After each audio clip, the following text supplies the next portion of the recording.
Hello అండి, అందరికి నమస్తే. విజయవాడ కృష్ణలంక ప్రాంతానికి చెందిన సాయి కృష్ణ కేసులో ఒక ఆశ్చర్యానికి గురిచేసే ఒక అత్యంత విషాదకరమైన వార్త ఒకటి బయటకు వచ్చింది.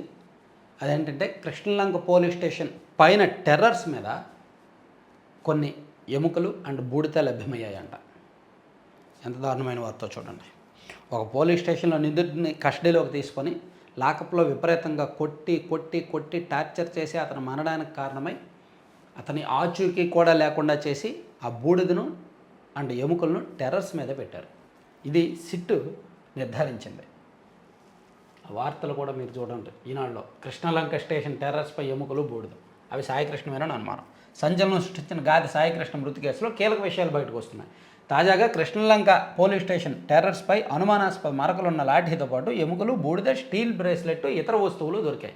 వీటిని సిట్ అధికారులు స్వాధీనం చేసుకుని న్యాయాధికారి ముందుంచారు.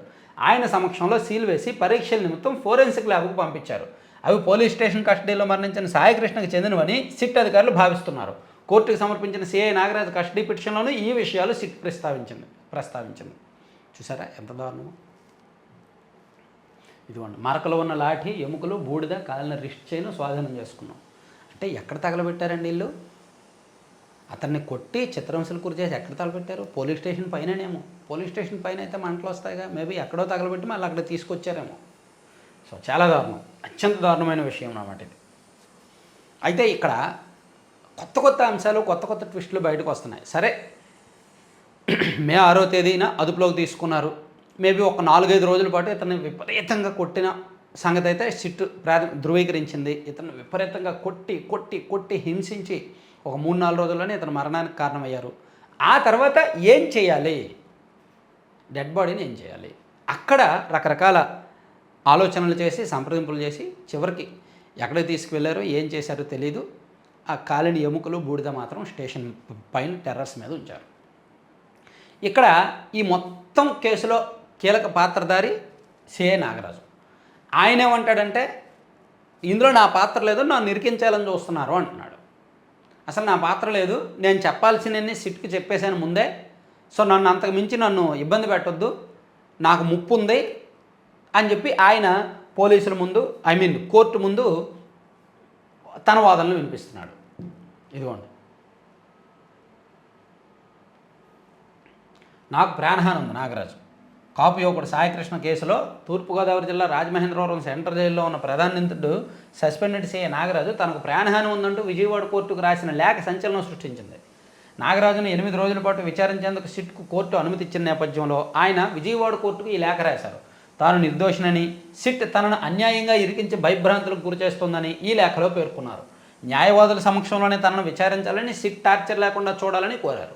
నాగరాజును రాజమహేంద్రవరంలో విచారించడం సహా పోలీస్ కస్టడీకి సంబంధించి విచారణ కోర్టు ఇచ్చిన పలు ఆదేశాలను సవాల్ చేస్తూ సిట్ అత్యవసరంగా హైకోర్టును ఆశ్రయించడంతో శుక్రవారం ఆయన విచారణ ప్రక్రియ నిలిచిపోయింది. సో ఆయన్ను విజయవాడలో, రాజమండ్రిలో కాదు విజయవాడలోనే విచారిస్తాము అని చెప్పి సిట్ చెప్తుంది అనమాట. ఎందుకంటే విజయవాడలో విచారిస్తే సీన్ రీకన్స్ట్రక్షన్కి కూడా మాకు అవకాశం ఉంటుంది. అతను రాజమండ్రిలో అసలు సహకరించడం లేదు, ఈవెన్ ఎక్కడా సహకరించే అవకాశం ఉండదు ఆల్రెడీ. ఎందుకంటే ఈ కేసు విచారిస్తున్నది పోలీసులే, ఈ కేసులో ప్రధాన నిందితుడు కూడా పోలీసే. సో ఇన్వెస్టిగేషన్ ఏ విధంగా ఉంటుంది, ఎటువైపు తిరుగుద్ది, ఏమేమి ప్రశ్నలు అడుగుతారనేది వాళ్ళకి ఐడియా ఉంటుంది, ఆ మాత్రం ఐడియా ఉంటుంది. పోలీస్ ఇన్వెస్టిగేషన్ ఏ మెథడ్లో జరుగుద్ది, సీన్ రీకన్స్ట్రక్షన్ ఏ మెథడ్లో జరుగుద్ది అని. సో దీనికి వాళ్ళకి చెప్పకుండా ఉండడానికి తన తెలివితేటలో తన ప్రయత్నం తను చేస్తూనే ఉన్నాడు. ఎందుకంటే తను నోరు విప్పాడా, చెప్పాడా, తన నిందితుడిగా ఉంటాడు. ఇంకా లైఫ్ లాంగ్ లోపల ఉండాల్సిందే సిట్కి ఒప్పుకున్నాడంటే మాత్రం. సో అలా ఒప్పుకోకుండా ఉండడానికి తను ఏ నేరం చేయలేదని తను మ్యాక్సిమం ప్రయత్నిస్తున్నాడు. మనం ఎన్ని సినిమాల్లో చూడలేదు. ఇప్పుడు ఎంత మనం తప్పు చేసినా, తప్పనిసరి పరిస్థితుల్లో మన రక్షణ కోసం మనం చేసినా సరే అలా చేసేమని ఒప్పుకోవద్దని అంటారు.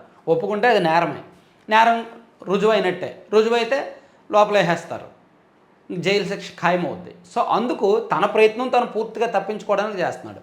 ఇక్కడ సిట్ ఏమో ప్రభుత్వానికి మచ్చ రాకుండా, వ్యవస్థకు మచ్చ రాకుండా మా పని మేము చేస్తున్నాం అన్నట్టు సిట్ దర్యాప్తు కూడా అలాగే నిష్పక్షపాతంగానే జరుగుతోంది, సీరియస్గానే జరుగుతోంది. ఏదో పోలీసులను కాపాడాలి, ఇంటి దొంగలను కాపాడాలి అనేటట్టు సిట్ దర్యాప్తు జరగట్లా. కానీ మీ పని మీరు చేయండి, నా పని నేను చేస్తానన్నట్టు సిఐ నాగరాజు వ్యవహరిస్తున్నారు. అలా ఇలా చాలా ఇంట్రెస్టింగ్. సో ఈ ఇంట్రెస్టింగ్ పరిణామాల మధ్య సాయి కృష్ణకు సంబంధించిన ఈ ఆనవాళ్ళు కృష్ణలంక పోలీస్ స్టేషన్ పైన టెర్రస్ మీద దొరకడం కొత్త సంచలనమే. సో ఇది ఎక్కడి వరకు వెళ్తుంది, ఎటువైపు దారితీస్తుంది అనేది చూడాలి.